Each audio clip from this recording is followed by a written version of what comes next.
भविष्यावर बोलू काही या कार्यक्रमात संपदा सगळ्यांचं स्वागत करते. राशीचक्रकार शरदजी उपाध्ये सुद्धा आपले स्वागत करण्यासाठी उपस्थित आहेत. आपण आता ग्रहांचे योग अभ्यासत आता तुम्हाला सवय झाली असेल ना की दृष्टी कशाला म्हणायचं, योग कशाला म्हणायचं. माझ्या बरोबरीने तुमचा पण अभ्यास सुरू आहे. ग्रहांचे योग बघता बघता आपण षडाष्टक योगापर्यंत पोहोचलो.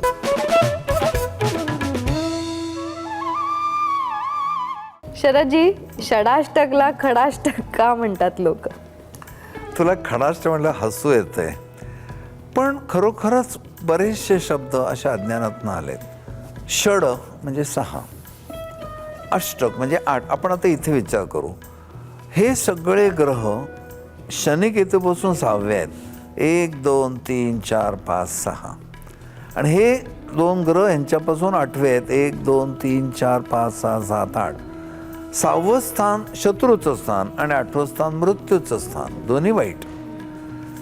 ज्यांचा षडाष्टक होतो त्या 2 ग्रहामध्ये 150 अंशाचं अंतर होतं.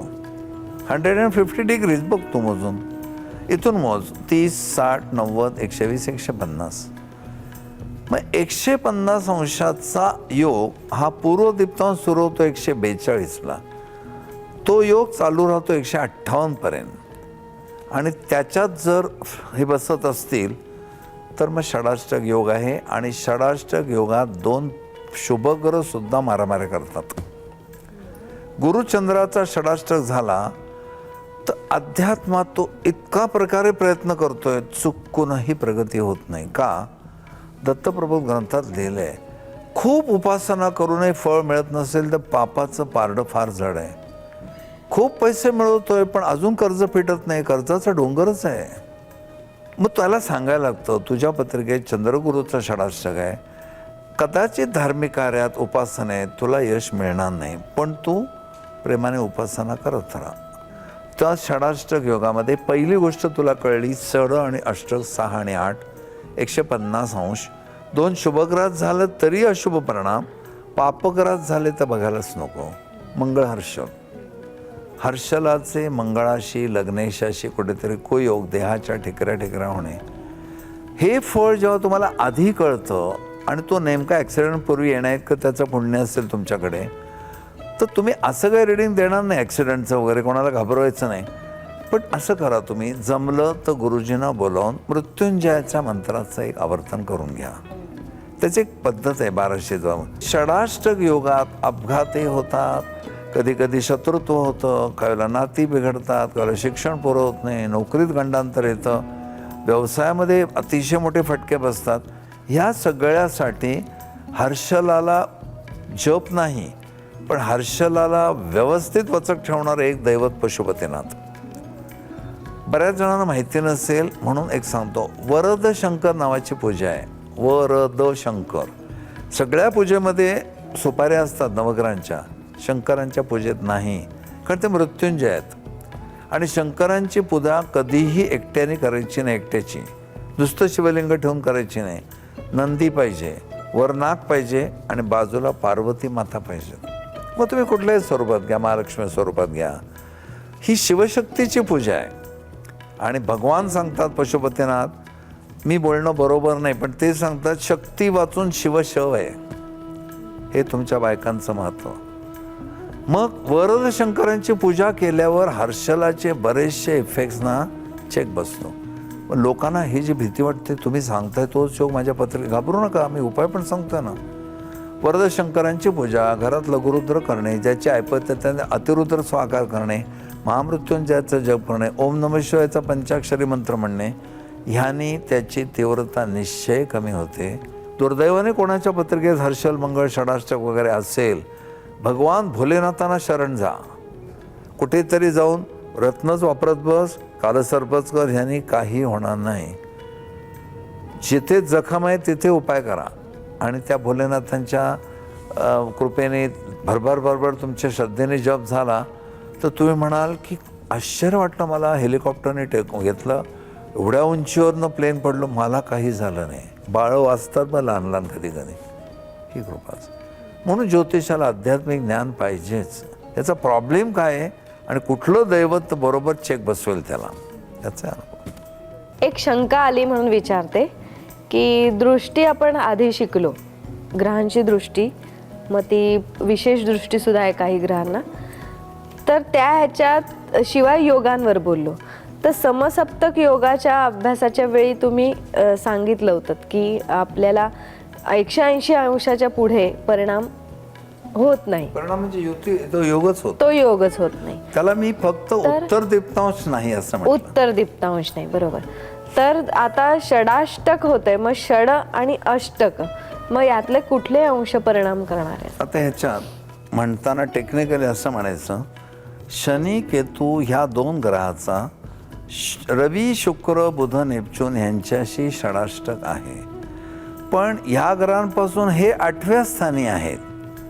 इथे अंशाचा प्रश्न नाही, स्थानाचा येतो, म्हणून 8वं स्थान आणि इथून 6वं स्थान. पण शेवटी योग हे अंशात्मक आहेत, त्यामुळे ह्या ग्रहांचा ह्या ग्रहाशी आरामात होईल षडाष्टक, पण यांचं इथेच 180 अंशाला संपतं, मग यांचा पुढे होणार नाही. शेवटी काय आहे, ह्यांचा ह्याच्याशी आणि यांचा ह्याच्याशी फरक काही नाही, पण टेक्निकली 180 अंशाच्या पुढे नाहीच योग होत ना, विरुद्ध म्हणजे बाजूने या कमी व्हायला लागतं. कुंडलीप्रमाणे शनी आणि केतूचा परिणाम शुक्र रवी बुध नेपच्यूनवर ते दिसेल. 2 ग्रह षडाष्टक करतात. पण त्या चौघांचा परिणाम यांच्यावर दिसणार नाही, पण ह्यांच्यावर सुद्धा त्यांनी ह्यांच्यावर केल्यावर रिॲक्शन काहीतरी होणारच. आपण ते अंशात मानत नाही, फलादेशात देणार. अच्छा, बर. आता हा षडाष्टक योग आपण वरती राहू आहे, राहूचा षडाष्टक योग जर गुरुशी धरला, आहे ना हर्षलाशी, हर्षलाशी आहे, तर हर्षलाशी किती काय? वाईट योग आहे हा. नशीब तो तोळेचा राहू आहे आणि तोळ राशी शुक्राची आहे. शुक्र राहूचे कोष्टकामध्ये मैत्री दिली. हर्षल हा राहूशी षडाष्टक करतो, पण असं जर बघायला गेलं ना तर राहूचं इथेच संपतं ना 180 अंश. त्यामुळे राहू हर्षलाशी षडाष्टक करत नाही, हर्षल मात्र राहूशी षडाष्टक करतो. इनडायरेक्टली राहू सुद्धा करतोच. मग ह्या दोघांचा परिणाम कसा होईल हे सांगताना त्यांच्या राशी, त्यांचे नक्षत्र, त्यांची अवस्था, सगळी तीव्रता बघायची. पण वाचास्थानातला राहू काही ठिकाणी लिहिलेली शापित वाणी, तो जर तंगडं मोडीत म्हटलं तर तसं घडतं. म्हणून जुने लोक घरात कधीही अपशब्द उच्चारायचे नाहीत, कारण तिकडे ठेवलेली वास्तू तथास्तु म्हणते. मग त्यांना राग आला तर ते घराबाहेर जायचे, थपडा मारून घ्यायचे आणि मग घरात यायचे. आणि प्रमाणकाळी वगैरे तुला माहिती आहे, बायकासुद्धा रागावल्या क्रोधागारात जायच्या. क्रोधागारामध्ये जाऊन कैकेयीने राग व्यक्त करायचा आणि मग तिने बाहेर यायचं. आता 10x12 क्रोधागार आहे कुठे? ते गॅसजवळच सगळा क्रोध काय असतो तो असतो. हे या हर्षलाच्या षडाष्टक योगामुळे मंत्रशक्ती असलेल्या ब्राह्मणाची पण वाट लागू शकते. एक आणखीन समजा मी असं विचारलं की गुरुचा षडाष्टक योग आहे राहूशी, म्हणजे इथे नाही आहे पण मंगल ग्रह आणि एक पाप ग्रह. आशीर्वाद देणारा गुरु, शाप देणारा राहू, मांगल्य जपणारा गुरु आणि सगळ्या काळ्या विद्येचा कारक राहू. कधीतरी असं पण होऊ शकेल ह्या ज्ञानी माणसाला काळी विद्या शिकण्याचा मोह होईल. मी तुला एकदा स्मशानातल्या कृत्यांबद्दल जे बोललो होतो त्यात असं नाही की हे सगळे कुठले तरी दुसरेच लोक होते, ब्राह्मण मंडळी पण त्यात मिळाली. पण त्यांना विचारलं, ते म्हणले एक म्हणजे आम्हाला मृत्यूपश्चात या जीवाचं हे सगळं एक कुतूहल पण होतं आणि पैसा अफाट मिळतो. पण म्हटलं तुम्ही शाबरी विद्या वगैरे सगळं ऐकलं आहे, तुम्हाला हे माहिती आहे का ह्या सगळ्या गोष्टीने मिळणारा पैसा वाताहत काय करतो? म्हणजे मी सांगितल्यानुसार काही लोकांना ते पटलं, मार्गदर्शन करणारे लोकच नाहीत. आपल्याकडे मोठी शोकांतिका काय, जे गुरु आहेत किंवा जे ज्योतिष आहेत किंवा काही समाजसुधारक, हे प्रेम नाही करत जनतेवर. आता मला कुठे तू जर म्हणालीस ना आमच्या कोकणात या ना एकदा, तर मी सांग संपदा मी येतो, पण तू एक आजूबाजूच्या लोकांना गोळा कर. मला दत्त महाराजांबद्दल त्याला सांगायचं आहे. तरुण मुलांना बोलव, ते फार मुलं हुशार आहेत हल्लीची कॉम्प्युटरवाली, त्यांना आपण काहीतरी सांगू. आत्ता मी कराडजवळ मोपरे म्हणून गाव आहे, त्या गावात गेलो देवळात बसलो, म्हटलं या सगळ्यांनी, आणि त्या सगळ्या गावकऱ्यांना भक्तीचं बद्दल एक अर्धा तास बोललो. काय लोकांच्या डोळ्यातनं पाणी गळायला लागलं. म्हणजे मला जे शुभ गोष्टीची कास धरावीशी वाटते तेच ह्या लोकांचं उलट होईल, आणि ह्यांना मार्गदर्शन करणारं कोणी नाही. जो तो आपलं दुकान थाटून बसलाय. पण व्याकुळ लोक आहेत, ज्ञान पाहिजे लोकांना. तुम्हाला सांग, सकाळी 7:30 वाजता सगळं सोडून माणसं गजर लावून उठतात आणि हा कार्यक्रम बघतात. ही माझ्याकडे कितीतरी लोकांची नावं आहेत, फोन आहेत, हे ईमेल येतात. ती 7:30 नंतर आपला प्रोग्राम एकदम 5:30ला असतो, तरी एवढे फोन आणि एवढे सगळं येतं. म्हणजे काय लोकांना त्याची गरज आहे. आणि हे सगळं आपण जे सांगतोय कुठे नादी लावत नाही त्यांना, हे करा ते करा. बस परमेश्वराची कास धरा. म्हणजे जगात चांगले लोक आहेत, मार्गदर्शन करणारं कोण नाही. गुरु राहू षडाष्टकात, गुरुच्या ह्या सत्सद विवेक बुद्धीला ग्रहण लागण्याचा संभव. तो जो वैदिक कृत्य करणारा ब्राह्मण असेल तर नको ते विधी करायला लावेल. कित्येक वेळेला आपण त्यांना बोलवतो लघुरुद्र, एवढे त्याला वेळ लागतो, पण ते काहीतरी करून लवकर गोंधळतात, मधलं काढूनच टाकतात. जोपर्यंत फटके बसत नाही तोपर्यंत हे चालतं. पण एकदा का पुण्यक्षेण झालं की सगळी कुकर्म बऱ्याला लागतात. सूर्यास्त होण्याचा अवकाश रात्र पडू दे, शॉपद बाहेर पडतात.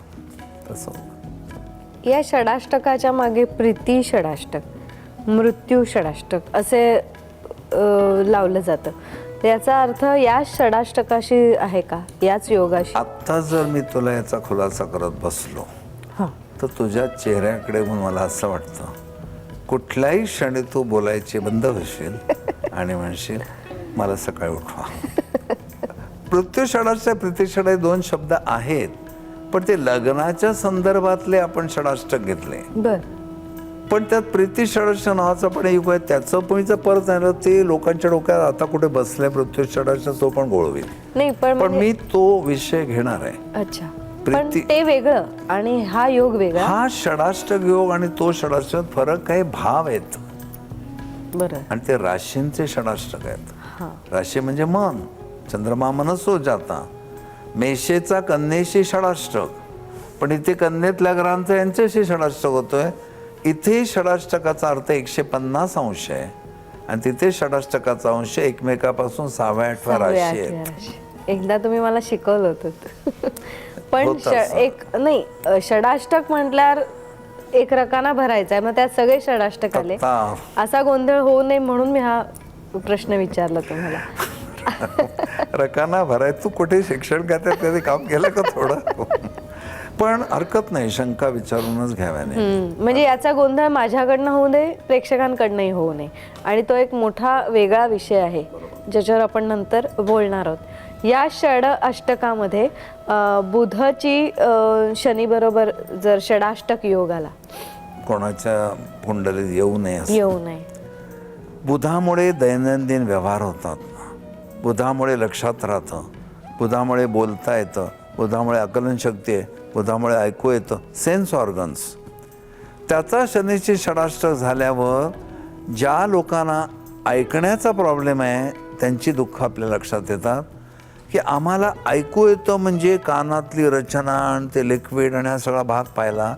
वर्षानुवर्ष ते कानाचं कार्य कोणीतरी चालू ठेवलं आहे, तिथे आपण नम्र होतो. म्हणजे ऐकूच ज्याला येत नाही त्याचा किती प्रॉब्लेम असेल. ज्याला बोलता येत नाही, स्टटरिंग डिफेक्ट वगैरे आहे, तोत्र बोलतो, त्याचे किती प्रॉब्लेम होतात. काही अक्षरं बोलताच येत नाहीत आणि मग तो बोलायला लागला की हास्या पेकतो, त्याला इतकं इन्फिरियर वाटतं. बहिरे माणूस बसलेला असेल, आपण सगळे ग्रुपमध्ये बसलो आणि जोक झाला, सगळे हसले, याचा चेहरा कावराबावरा होतो आणि तो केवलवाण हसतो दाखवण्यासाठी की मलाही कळलंय. एक बुध राहूच्या अंमलाखाली का शनीच्या, तू म्हणाली त्यांचा षडाष्टक झाला. बुधाच्या कार्यात अडथळे, ऐकणं बोलणं या कार्यात अडथळे गेलं ना, काय त्याला सामाजिक प्रतिष्ठा राहिली, नोकरी करता येत नाही, व्यवसाय करता येत नाही, सगळं प्रॉब्लेम. आणि शनी बरोबर बुधाचे षडाष्टक योग झाल्यावर कदाचित तो झालेला रोग हा खूप काळ राहणारा किंवा कधीच बरा न होणारा असाही अर्थ निघू शकतो. दीर्घकाळ राहील हे बरोबर आहे, पण अलीकडच्या ॲडव्हान्स मेडिकल सायन्समध्ये त्याला उपाय आहेत. काही लोकांना यंत्र लावून ऐकता येतं, पण कधी कधी असा तो असतो, आता ते दोघे युवा आहेत, त्यांच्यावर आणखी योग आहेत, न बरं होणार पण असू शकतो. म्हणून एकट्या दुकट्या योगावर फळ देऊ नये, सगळं पूर्णपणे बॅलन्स करून मग ठरवा. आज थांबायला लागतंय. नमस्कार.